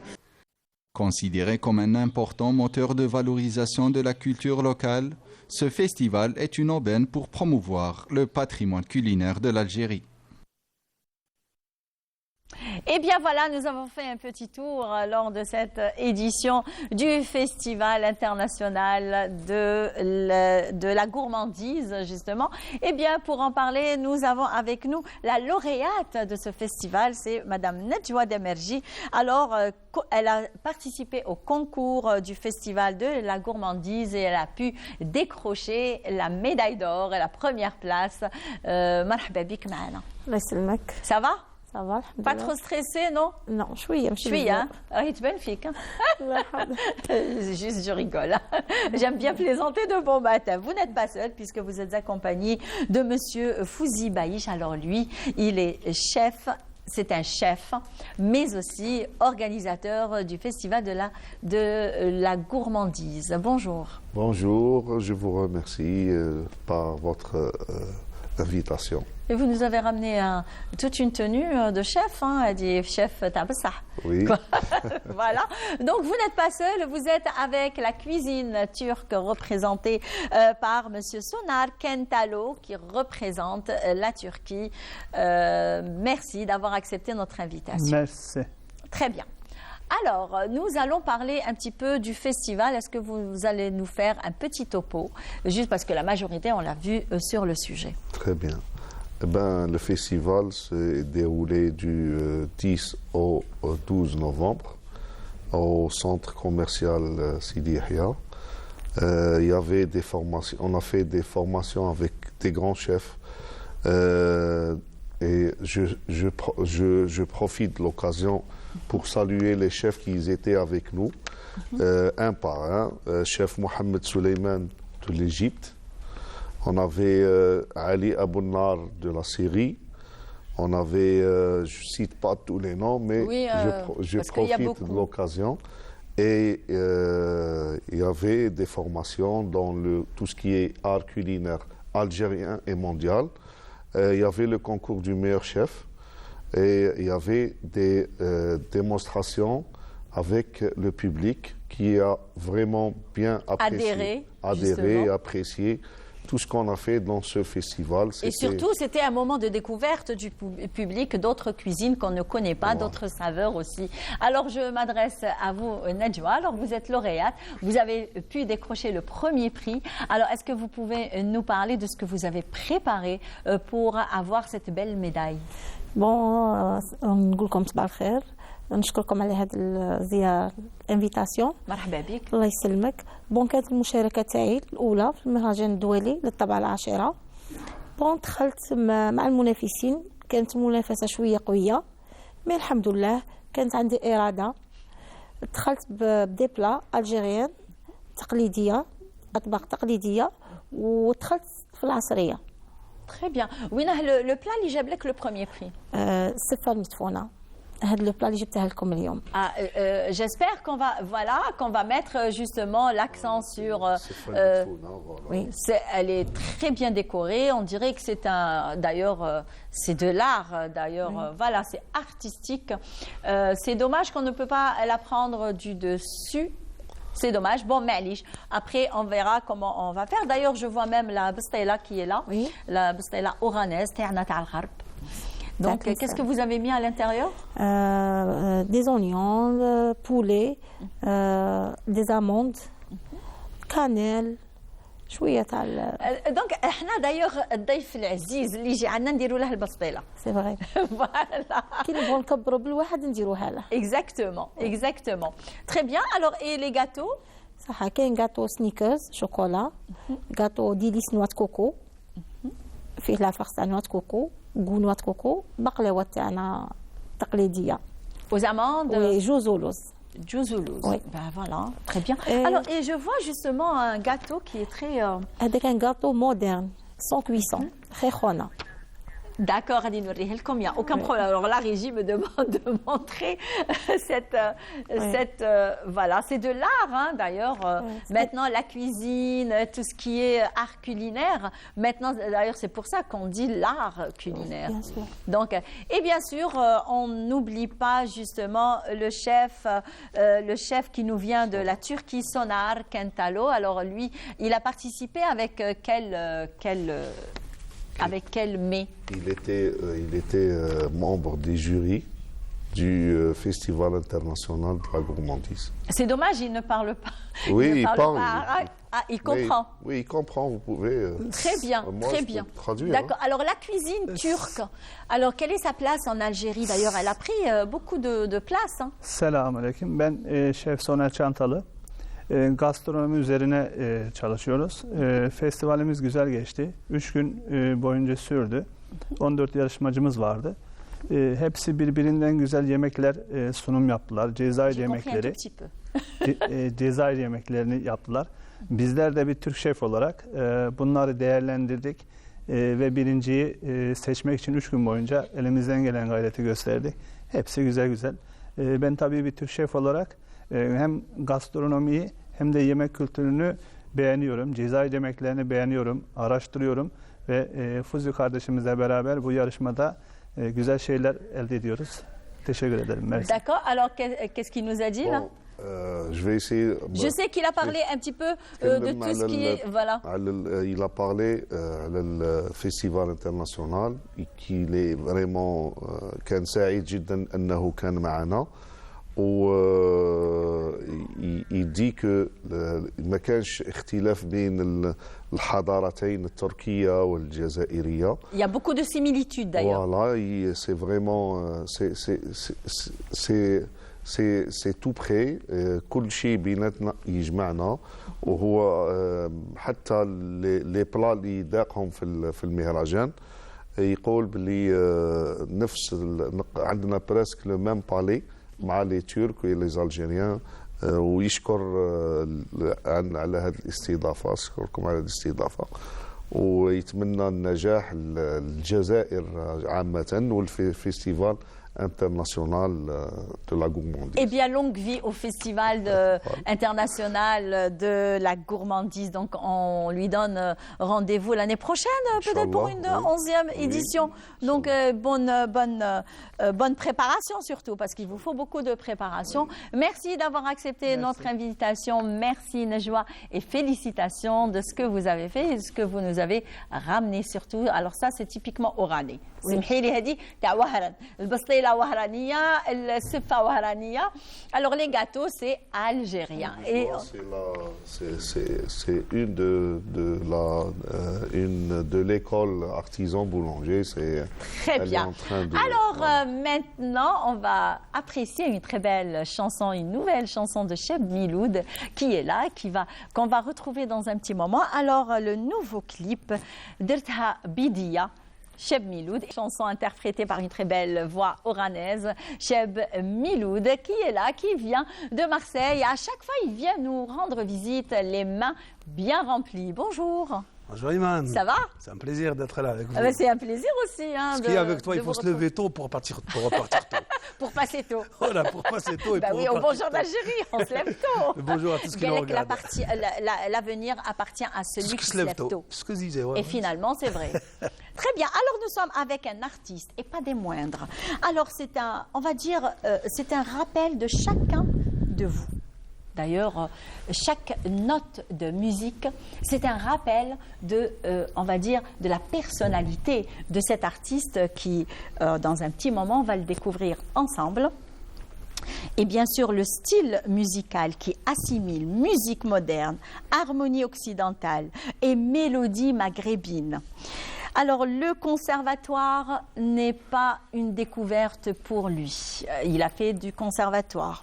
Alors, l'histoire, très belle histoire avec la musique de Fareh Khoudja, qui nous vient de Bel Abbès. Bonjour. Bonjour. Merci d'avoir accepté notre invitation. C'est un plaisir pour moi. Très bien. Alors, nous allons... aussi, ce qui m'a attiré dans Fareh Khoudja, c'est que c'est un fervent, on va dire, musique, c'est-à-dire vous jouez un instrument de musique qui est très rare actuellement. D'ailleurs, c'est le saxophone. Saxophone. Il est où le saxophone? Il n'est pas là, il est à Paris. Oh là là, mais pourquoi vous venez sans lui? Normalement, c'est votre compagnon. C'est lourd. Eh oui, c'est lourd. C'est pour ça que je me suis dit, tiens, ça, c'est un bel instrument de musique. Très bien, donc merci d'avoir accepté notre invitation, Monsieur Fareh Khoudja. C'est toujours un plaisir de vous recevoir sur le plateau de Bonjour d'Algérie. Marhaba bikom. Marhaba bik aussi une deuxième fois. Miloud Marseille, d'ailleurs, vous êtes un habitué. Vous êtes un enfant de la maison maintenant. Ça y est, c'est bon. Tout à fait. Très bien. Alors là, je m'adresse à vous. Quelles sont les nouvelles artistiques de Fareh Khoudja? Fareh Khoudja, il vient de signer un contrat avec la musique de Paris. Donc, la compilation que vous avez peut-être, elle est sortie au mois de juin. J'ai des inédits, mais la production a préféré faire un double CD pour faire découvrir Fareh Khoudja aux nouvelles générations. Il ne faut pas oublier que par le passé, j'ai fait beaucoup d'émissions ici en Algérie, soit à Oran, soit à Constantine, soit à Alger. Donc, mais les nouvelles, les jeunes ne connaissent pas tellement. D'ailleurs, votre côté artistique, justement, vous l'avez hérité de votre papa. Alors, mon père était un poète dans le Malhoun. Vous voulez arriver à ça? Ouais. Donc, il était un poète. J'ai pris un texte de lui que j'ai réduit parce que les textes, le bayt, comme on dit, il y avait 130 bayt dans le qasida. Donc c'est très long. Donc j'ai réduit, j'ai fait une chanson qui s'intitule Khalou Nibki ala Liyam à l'époque, pour lui rendre hommage. Mais moi, mon itinéraire artistique, c'est-à-dire m'a poussé à faire cette musique moderne.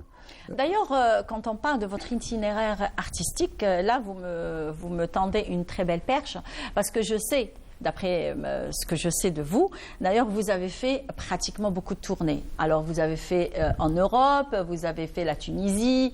Non, la Tunisie, je ne l'ai pas faite. J'ai fait la Turquie, j'ai fait la Turquie, la Belgique, vous avez fait les États-Unis, oui, la Belgique, etc. Donc, vous avez fait un petit peu quand même le tour.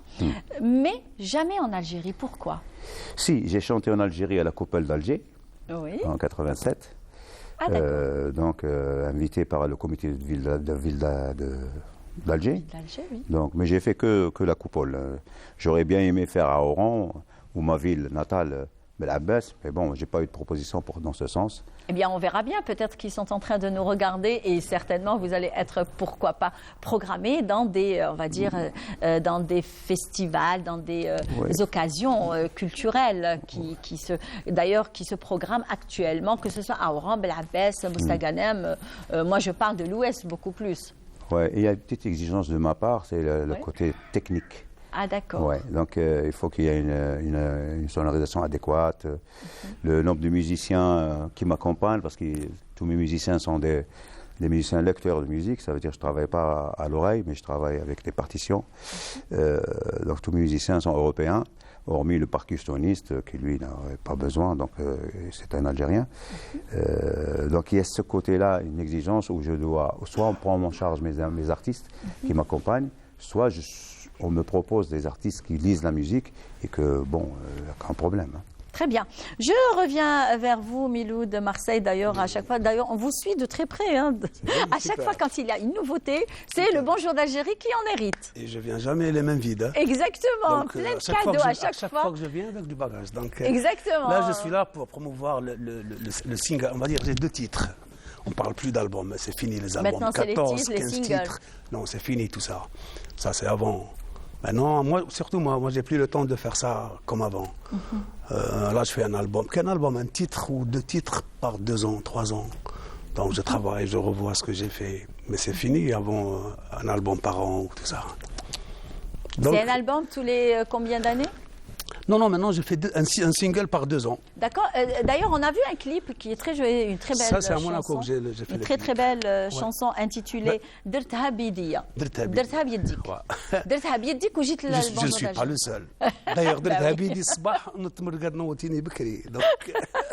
Je laisse jamais mes invités dormir le matin. Je t'ai dit, avec toi, il faut se lever tôt. Exactement. Donc, parlez-nous un petit peu. Donc, il y a 2 titres. Il y a Dirtha Bidia. Et puis l'autre titre, c'est Avec le temps. Le deuxième titre, c'est Avec le temps. Et là, avec le temps, c'est que vous me rappelez une très belle chanson. Avec le temps va, tout s'en va.